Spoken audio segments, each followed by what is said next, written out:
सो ये आज का हमारा जो सितंबर का सेक्शन है उसके हवाले से डेमो लेक्चर है, और इसमें हम इसको रिकॉर्डिंग्स को रिकॉर्डेड वर्जन में आपको मिल जाएगा ये lecture on the YouTube as well. और इसमें हम ऑर्गेनाइजेशंस को कवर करेंगे, और ऑर्गेनाइजेशंस चार हैं। क्वाड, काफ़ी आप लोग फेमस होंगे। टेकम, शायद आप में से कुछ लोगों ने सुनी हुई हो, कुछ लोगों ने नहीं सुनी हो। इसके अलावा G4, इसके बारे में भी आप लोगों को आइडिया होगा, the great four countries. And BIMSTEC के बारे में तो तकरीबन तमाम जिनको थोड़ा बहुत होता है उनको आइडिया होता है, या हो सकता है काफी लोगों के लिए ये नई भी हो। सो चलें जी, स्टार्ट करते हैं। सो फर्स्ट ऑफ ऑल जी, क्वाड से स्टार्ट करते हैं। और क्वाड बेसिकली है क्या? ये 7 ग्लोबल मैप है, और उसकी मैंने इमेज डायरेक्टली पेस्ट कर दी, ऑर्गेनाइजेशन को शो कर रहा है। So this is the Pacific Ocean. ठीक है जी, this is Pacific Ocean. It's between Asia and Americas. ठीक है, अमेरिकाज एंड एशियाज को सेपरेट करता है एशियन कॉन्टिनेंट। ये ऑस्ट्रेलिया के कॉन्टिनेंट को ओशियाना जिसको कहते हैं, इसको सेपरेट करता है with Americas. This is the Pacific Ocean, and this is the Indian Ocean right here. This is the Indian Ocean. And then Europe और अमेरिकाज के बीच में यहाँ पर ये आपका अटलांटिक ओशन आ जाता है। सो जो आपका क्वाड है ना, इट्स बेसिकली कि दिस इज जापान और ये चाइना है। ये बड़ा सा कंट्री जो है ये चाइना है। और चाइना का जो एम्बिशन है कि चाइना एक वर्ल्ड पावर के तौर पर फ्लेक्स करे, और अपने आप को इकॉनमी वाइज भी कर रहा है, इसके अलावा अपने फुटप्रिंट बढ़ा रहा है। ये इस पूरे जो साउथ चाइना सी है इसके अंदर चाइना का काफी फुटप्रिंट बढ़ चुका है। सो अमेरिका, ये अमेरिका है, दिस इज इट्स स्टेट, जो दूसरी स्टेट इससे डिफरेंट है। सो अमेरिका क्या कर रहा है कि अमेरिका कोशिश कर रहा है कि किसी तरह के ऐसा एक अलायंस क्रिएट किया जा सके जो कि चाइना को टक्कर दे सके। तो एक इंडो पैसिफिक अलायंस क्रिएट किया गया था, जो उस टाइम के जापान के प्राइम मिनिस्टर थे शिंजो एबे, जिनको अभी रिसेंटली उनकी असोसिएशन हुई है 2022 में। शिंजो एबे का ये आइडिया था 2007 में कि 4 countries, India, Australia, Japan and America, United states of America, these 4 should combine together, और इनको जो है हम अगेंस्ट द चाइनीज एक हम एक फ्रंट खड़ा कर सकते हैं, जिसके थ्रू हम अपने आपस में इकोनॉमिक कॉपरेशन भी करेंगे, सिक्योरिटी कॉपरेशन भी करेंगे, एंड पॉलिटिकल कॉपरेशन भी करेंगे। ठीक है जी। सो चाइना का जो मैक्सिमम ट्रेड है, वो रूट है, वो इधर ही इंडो पैसिफिक रीजन से होके गुजरता है। जो 70% ऑफ द ट्रेड चाइना से जो जा रही है, जो चाइना में वो आ रही है, तो चाइना के लिए इंडो पैसिफिक रीजन एक काफी एक बैकबोन की हैसियत रखता है। तो ये 4 कंट्रीज ने बेड़ा उठाया कि हम चाइना का जो रिसर्च है या रिवाइवल है उसको रोकेंगे। तो इसको बेसिकली क्वाड कहते हैं। ये 2007 का आइडिया था। फिर क्या हुआ कि 2017 तक थोड़ा डोरमेंट रह गया। फिर ट्रम्प की और जो गवर्नमेंट थी वो काफी एग्रेसिव थी टुवर्ड चाइना, और उन्होंने America first, buy American, be American, और अमेरिका की नेशनलिटी को जितना आप प्रमोट कर सकते हो। तो ट्रम्प बिल्कुल नेशनलिस्टिक कलर में जब आया तो उसने फर्दर इसको रिवाइव किया। तो इस वजह से 2017 में रिवाइव हुआ। लेकिन इसकी प्रॉपरली जो सबमिट होती हैं वो हमें 2021 में मिलती है। उसके बाद 2022 एंड 2023 3 सबमिट्स हुई हैं totally. And the last submit बड़ी हिस्टोरिकल है। Hiroshima and Nagasaki were the 2 cities of Japan, कि जिनको अमेरिका ने, इस कंट्री ने जापान को, जो कि इस अलायंस का पार्टनर है और ऑल्सो अमेरिका का इस वक्त की अलाय है, और उसको का ये 2 सिटीज को तहस नहस कर दिया था वर्ल्ड वॉर 2 में। और थर्ड समिट हो रही है हिरोशिमा में। सो इट मींस कि हम हिस्टोरिकल जो बिटर बिटर मेमोरीज हैं वो हम बिल्कुल भुलाने को तैयार हैं, और हमें एक हमारा विजन क्लियर है कि हमारा एक कॉमन एनिमी है, कॉमन फो है, और उसको हमने टैकल करना है। तो टैकल करने के लिए ये जी रीजनल ऑर्गेनाइजेशन बनी। बाकी डिटेल्ड अगर आपने क्वाड के हवाले से, मेरा वैसे एक करंट अफेयर्स और उसके हवाले से आपको यूट्यूब पे लेक्चर कुछ दिनों बाद मिल जाएगा। लेकिन आपको जो जस्ट क्रक्स समझाना था कि ऑर्गेनाइजेशन में अगर आपसे पूछ लिया जाए तो आपको सिंपल इतना ही पता होना चाहिए। क्वाड का एब्रिवेशन पूछ लेता है। It stands for quadrilateral security dialogue. Total members कितने हैं जी? टोटल मेंबर्स 4 हैं। कौन कौन से हैं? स्ट्रेटेजिक फोरम है comprise of 4 Indo Pacific countries. मैं इंडो बता दिया, this is Indian Ocean share कर रहे हैं 2 countries, India and Australia. Pacific Ocean Australia का, this coastal belt America and Japan, ये पैसिफिक के आगे आते हैं। सो वेस्टर्न ऑस्ट्रेलिया आप कह सकते हैं कि it's in the Indian ocean के साथ उसकी कोस्टल बेल्ट लगती है, एंड ईस्टर्न ऑस्ट्रेलिया की कोस्टल बेल्ट लगती है आपके पैसिफिक ओशन के साथ। सो ये तीन कंट्रीज हैं, चार कंट्रीज हैं जिनका ये अलायंस है, और इनिशिएटेड हुआ था 2007 में, रिवाइव्ड हुआ। पर्पस क्या है जी? काउंटर करना है चाइना को। चाइना का जो रिवाइवल हो रहा है, जो अपसर्ज हो रही है चाइना की, उसको किसी तरह से रोकना है। और ये जो है बहुत एक इम्पॉर्टेंट और उनके लिए एक की फैक्टर है। ठीक है। मैप की प्रोजेक्शंस, आप वैसे अगर डिस्क्रिप्टिव क्वेश्चन भी कर रहे हैं तो मैप आपको इस तरह से क्वाड के क्वेश्चंस पे बनाना लाजमी होगा। आप रफ सा बना लो, बेशक ये एशिया बता दो, ये इंडिया बता दो, देन इधर ये, और इधर आपका अमेरिकाज आ जाते हैं, ये बीच में कनाडा है। ठीक है। और ये अमेरिका है, दोनों। ठीक है। So this is the Quad forum. और ये इसकी जो रिसेंट समिट है हिरोशिमा, तो इसके बारे में रिसेंटली बस वो इतना ही क्वेश्चंस पूछ सकता है। अ, मैंने जस्ट इतना बताया है कि क्वाड की, वैसे ये पूरा लेक्चर रिकॉर्डेड फॉर्म में आपको मेरे चैनल पे मिल जाएगा। अदरवाइज मैंने ये सिर्फ ये बताया कि क्वाड का जो आपसे एमसीक्यूज वो पूछ सकता है। पर्पस क्या है? इकोनॉमिक ऑपरेशन, जो की अलाइज हैं, वेस्टर्न अलाइज हैं, America, Japan, Australia and India. तो इन्होंने चाइना को काउंटर किस तरह से करना है, इंडो पैसिफिक स्ट्रेटेजी जो है उसका एक आर्सेनल की एक मूव है। और इसमें क्या है कि आइडिया किसका था? आइडिया जापानीज प्राइम मिनिस्टर थे शिंजो एबे, उन्होंने, जिनके अभी रिसेंटली असैसिनेशन हुई है 2022 में, ex prime minister of Japan. तो उनका आइडिया था, 2007 में ये फोरम डिजाइन हुआ, लेकिन फिर ये डोरमेंट हो गया 2017 तक, क्योंकि जब ओबामा एडमिनिस्ट्रेशन आई तो उसके जरा डिफरेंट डिजाइन थे, उन्होंने पिवट टू एशिया और उनकी पॉलिसी जरा डिफरेंट थी। वो क्वाड स्पेसिफिक नहीं जाना चाह रहे थे। वो पिवट टू एशिया में मतलब वो इन कंट्रीज को भी, आसियान के कंट्रीज जो है ना, इनको भी वो ऑन बोर्ड करना चाह रहे थे। 2017 में जब ट्रंप एडमिनिस्ट्रेशन आती है, उसने इसको रिवाइव किया। पर्पस क्या है जी? चाइना का जो इन्फ्लक्स है, जो उसका चाइना का मसल है, इकोनॉमिक मसल है, उसको कर्टेल किया जा सके अपनी इकोनॉमिक ऑपरेशन को बढ़ा के। चारों अलाइज है, America, Australia, India and Japan. India को तो अमेरिकन जो जर्नलिस्ट राइटिंग में आप पढ़ें तो 2020 2021 में जब क्वाड का बहुत ज्यादा पीक था, बेका भी साइन हुआ 2020 में, तो उस टाइम पर क्या था कि जी, जो इंडिया को तो last Arsenal in the Indo Pacific region, ठीक है, लास्ट वॉल ऑफ डिफेंस, यहां तक जो वाशिंगटन पोस्ट ने लिखा है। सो ये टोटल कॉन्टेक्स्ट है। और रिसेंट समिट में आपको बताया कि हिरोशिमा में हुई है, जापान में। और Hiroshima was one of the cities जिसको टोटली एनिहिलेट कर दिया था अमेरिकन ने, न्यूक्लियर बॉम्ब गिरा के 1945 की वर्ल्ड वॉर 2 को खत्म करने के लिए। तो हम, ये सिंबल था कि हम कॉमन फो, मतलब चाइना को काउंटर करने के लिए हम पास्ट की बिटर मेमोरीज को खत्म करके आगे बढ़ने को तैयार हैं। So this was about quad. Now I am moving towards the next slide. आपके लिए बस इतना ही है, मैंने चार मिसक्लेनियस ऐसी ऑर्गेनाइजेशन उठाई हैं कि जो जनरली इतनी नहीं लाइमलाइट में होती, लेकिन एग्जामिनर उनसे रिलेटेड क्वेश्चंस पूछ लेता है, मतलब मेन स्ट्रीम में नहीं करवाई जा रही होती। Now the second is Tekam. Tekam क्या है? इसको टर्किश नेटो भी कहते हैं। ये बेसिकली टर्किश स्पीकिंग कंट्रीज जो हैं उनका एक अलायंस है, मिलिट्री अलायंस है, स्ट्रेटेजिक अलायंस है और इकोनॉमिक अलायंस भी है। और इनका पर्पस क्या है कि जो टर्किश स्पोकन नेशंस है, basically it was preservation of Turkish culture को लेके जो फॉरेन पॉलिसी हमें नजर आती है टर्की की सिंस 2010-11, जब से उर्दगान की पार्टी ने अब्दुल्ला, उसके बाद इन्होंने स्ट्रॉन्ग अपना इंट्रेंच किया टर्की की पॉलिटिक्स के अंदर, और इन्होंने किया, तो इन्होंने कहा कि हमने अपनी टर्किश नेशनलिज्म को रिवाइव करना है। तो उन उन आउटपोस्ट पे हम अपना फुटप्रिंट दोबारा बढ़ाएंगे, जहां जहां कभी क्लासिकल टर्किश लिटरेचर था, रेफरेंस ऑटोमन टाइम का।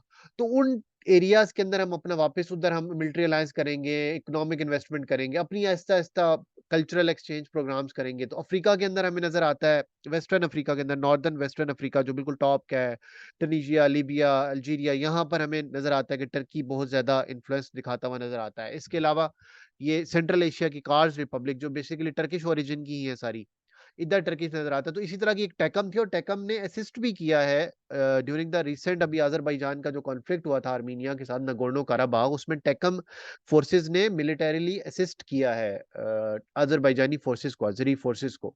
सो दिस इज हाउ टर्की का ये रिवाइवल है कि किस तरह से टर्किश स्पीकिंग नेशंस को हमने दोबारा एक यूनाइटिक ब्लॉक बनाना है और उनकी जो टर्किश एथनिसिटी है उनको वापस यूनाइट करना है। तो ये टर्किश फॉरेन पॉलिसी का पार्ट नजर आता है हमें 2010 के ऑनवर्ड, इसलिए से काफी ऐसे ऑर्गेनाइजेशन बनाई गई, जैसे टर्किक काउंसिल समिट्स होती हैं वो होती रही। तो उसी में एक मिलिट्री फोरम है जिसमें नेवल एक्सरसाइजेज होती रही हैं, स्ट्रेटेजिक एक्सरसाइजेज होती रही हैं, इसका नाम है जी टेकम, और इसको टर्किश नेटो भी कहते हैं। इसके टोटल 4 मेंबर्स थे फाउंडिंग।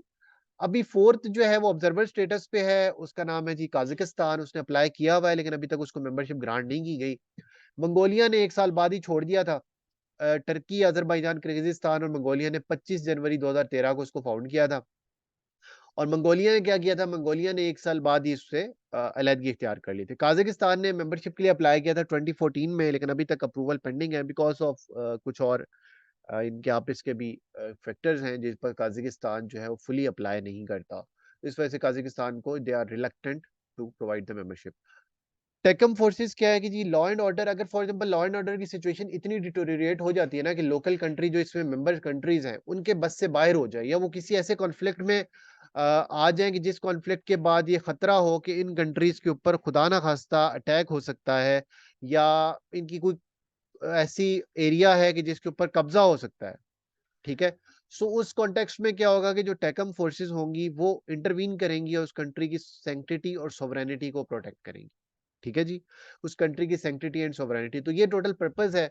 और इसी वजह से आपको ये टोटल नजर भी आएगा कि जो टेकम के कंट्रीज हैं इनमें, और स्पेसिफिकली जो उर्दगान की फॉरेन पॉलिसी है अंडर टर्की, तो उसके अंदर आपको ब्लैक सी ग्रेन डील के लिए भी बात कर रहा है वो। इसके अलावा वो तमाम के टर्की का मसल बेसिकली शो करना है कि टर्की जो है वापस से इसका एक इंटरनेशनल फुटप्रिंट एस्टेब्लिश करना है, टर्किश एथनिसिटी को प्रोटेक्ट करना है। और उसके अलावा उसमें कोई ऐसा वो चीज़ नहीं है कि टर्की को कोई रीजनल फोरम या दोबारा से कोई कैलिफेट रिवाइवल, ये सारी मिथ्स हैं।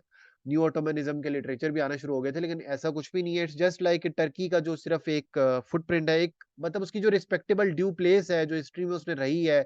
हम दुनिया के चौधरी रहे हैं भाई 600 साल, तो हमें वापस एक थोड़ा सा एक रिस्पेक्टेबल इन्वायरमेंट हमें मिले। और हम इकोनॉमी भी, Turkey is one of the top 20 economies में भी आता है, और टर्की जो है 700-800 बिलियन डॉलर की इकोनॉमी है। तो हम आहिस्ता आहिस्ता तकरीबन सऊदी अरब के नियर नियर लगती है इकोनॉमी। और आईटी एक्सपोर्ट्स में टर्की का जो टेक्नोलॉजी और मैन्युफैक्चर्ड प्रोडक्ट्स के अंदर टर्की जो है बहुत आगे है। डाइवर्सिफाइड एक्सपोर्ट्स हैं as compare to Saudi Arabia. So हम किसी तरह से इनको टैकल कर सकें और किसी तरह से हम अपनी पूरा एक इन्फ्लक्स वापस दुनिया पर बिठा सकें, तो बस ये पर्पज है। और उसी के अंदर, उसी कड़ी के अंदर एक इन्होंने आपको अफ्रीका के अंदर भी इन्वेस्टमेंट करते हुए टर्की नजर आता है, पाकिस्तान के साथ कल्चरल एक्सचेंज करते हुए अभी हमारे साथ जो पीएनएस बाबर है उसका जो पूरी की पूरी कमीशन्ड हुआ है वो सारा टर्की के अंदर हुआ है। तो ये सारी चीज़ें जो है टर्की की फॉरेन पॉलिसी का एक रिफ्लेक्शन है। तो उसी के अंदर टेकम इन्होंने एक मिलिट्री ऑर्गेनाइजेशन बनाई थी जो टर्किश एथनिसिटी के जो लोग हैं वो आपस में जिस तरह एक यूनाइट होकर रहे। All clear till now? अगर क्लियर है तो आप चैट में एक दफा ओके लिखते हैं।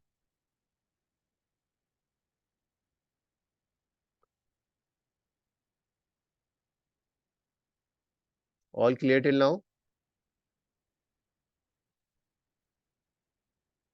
ओके। सो हमने क्वाड कर लिया, टेकम कर लिया, now we are moving towards the G4।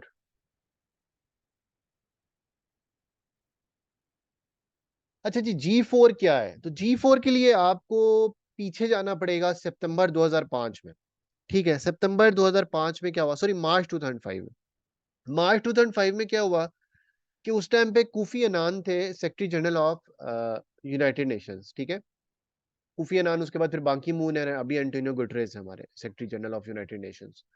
सो उन्होंने जनरल असेंबली से खिताब करते हुए दो प्रपोजल्स दिए कि यार ये जो मेथड है ना सिक्योरिटी काउंसिल का, ये 45 का जो ऑर्डर था उस पर बेस्ड है और इसमें थोड़ी सी रिफॉर्म्स की जरूरत है। ठीक है, हमें सिक्योरिटी काउंसिल का जो इक्वल रिप्रेजेंटेशन नहीं है सिक्योरिटी काउंसिल में, तो उसकी अगर आप सिंपल सी एग्जांपल देखें तो 5 जो मेंबर्स हैं परमानेंट मेंबर्स हैं उनमें से 3 तो यूरोप से हैं। ठीक है, Russia, Germany, Russia, France and UK, these are from Europe.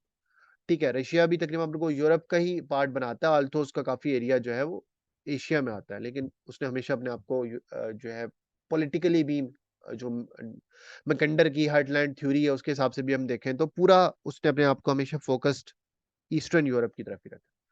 सो एक अमेरिका से है और एक एशिया से है, चाइना। तो इट्स नॉन रिप्रेजेंटेटिव है। और अफ्रीका जो 2050 तक की प्रोजेक्शन के हिसाब से दुनिया की 28 टू 29% पॉपुलेशन कॉन्स्टिट्यूट कर रहा होगा, बल्कि इवन मोर देन दैट। सो उसका एक भी मेंबर नहीं है, तो ये टोटली नॉन रिप्रेजेंटेटिव है। ठीक है, उसके अलावा कुछ ऐसी इकोनॉमीज हैं, जैसे जापान है, वो तो सुपरसीड कर चुका है यूके को, फ्रांस को, उनसे ऊपर है, third largest economy of the world है। इंडिया है इस वक्त, इंडिया उस टाइम पे रिवाइव कर रहा है, ब्राजील है। ठीक है, ये इकोनॉमीज ऐसी हैं कि ये रिस्ट्रक्ट कर रही हैं, तो ये भी प्रेशराइज कर रही थी कि हमें एक लार्जर से चाहिए वर्ल्ड अफेयर्स में। ये नॉन रिप्रेजेंटेटिव, अभी आपने जो एक्सटर्नल अफेयर्स के मिनिस्टर हैं इंडिया के, उनका सुना होगा कि उन्होंने स्पीच की थी, इंटरव्यू दिया था, आई थिंक सो, इसको सीएनएन को इंटरव्यू दिया था, और उसमें उन्होंने बोला था कि हम देखते हैं कि कब तक largest population of the world को दुनिया के अफेयर्स को रेगुलेट करने से बाहर रखा जाएगा। बिकॉज इंडिया, उन्होंने, अब India has officially replace China as the largest population of the world. So UN के स्टैटिस्टिक्स के मुताबिक, तो उस हवाले से उन्होंने ये कोट की थी बात। इंडिया इज 1.43 बिलियन और चाइना इज 1.42 बिलियन। तो इस कॉन्टेक्स्ट में कुफी अनान ने दो मॉडल्स दिए। पहला मॉडल ये दिया कि हमें कुछ, model A and model B. तो मॉडल ए के अंदर जो कंट्रीज थे ना, उसमें उसने कुछ नेम कर दिया था कंट्रीज को। अफ्रीका में उसने दो कंट्रीज किए थे, घाना था, ठीक है, और साउथ अफ्रीका था। ठीक है, इस तरह से यूरोप के अंदर उसने जर्मनी, इटली और स्पेन, लेकिन सबको पता है कि इकॉनमी सबसे बड़ी जर्मनी है, तो जर्मनी का ही नाम आना है। उसने कहा था ये जो नंबर मैं नाम दे रहा हूं ना, इनको बेशक आप वीटो पावर ना दो, लेकिन इनको परमानेंट मेंबरशिप दे दो मॉडल ए के थ्रू। मॉडल बी में इसने कहा था कि मतलब दूसरे नाम थे कि किसी भी कॉन्टिनेंट वाइज कर दिया। बेसिकली मॉडल ये था कि एशिया एंड ओशियाना ये एक क्लब कर दिया, उसके बाद यूरोप एक क्लब कर दिया, अफ्रीका एक क्लब कर दिया, अमेरिका एक क्लब कर दिया। हर कॉन्टिनेंट से छह छह मेंबर्स होंगे और टोटल 24 का एक मॉडल था। ठीक है, वो मैं model A and model B आप लोगों के साथ नोट्स फॉर्म में, वो डिटेल्ड एक पोर्शन है, उसमें मेरा लेक्चर भी यूनाइटेड नेशन रिफॉर्म्स पे इन द पाइपलाइन है, वो मैं आपसे यूट्यूब पे जब शेयर करूंगा तो हो जाएगा। आपको बताने का मकसद ये है कि मॉडल ए का जो प्रोपोनेंट कंट्रीज थे, उनके अंदर में से चार कंट्रीज थे, India, Japan, Brazil and Germany. इन लोगों ने आपस में अलायंस किया। अफ्रीकन कंट्रीज ने क्या किया कि उन्होंने इसका पार्ट इसलिए नहीं बनी है, वो दो countries, Ghana and south Africa, because Africa की जो अफ्रीकन यूनियन है, मैंने जो ऑर्गेनाइजेशंस का लेक्चर है उसमें ऑलरेडी मैं अफ्रीकन यूनियन पढ़ा चुका हूँ। अफ्रीकन यूनियन, और इट्स लेक्चर ऑलरेडी अवेलेबल है यूट्यूब पे। अफ्रीकन यूनियन ने डिसाइड किया कि अफ्रीका पूरा कॉन्टिनेंट जो है वो किसी एक तरफ जाएगा, या वो मॉडल ए को सपोर्ट करेगा या वो मॉडल बी को सपोर्ट करेगा।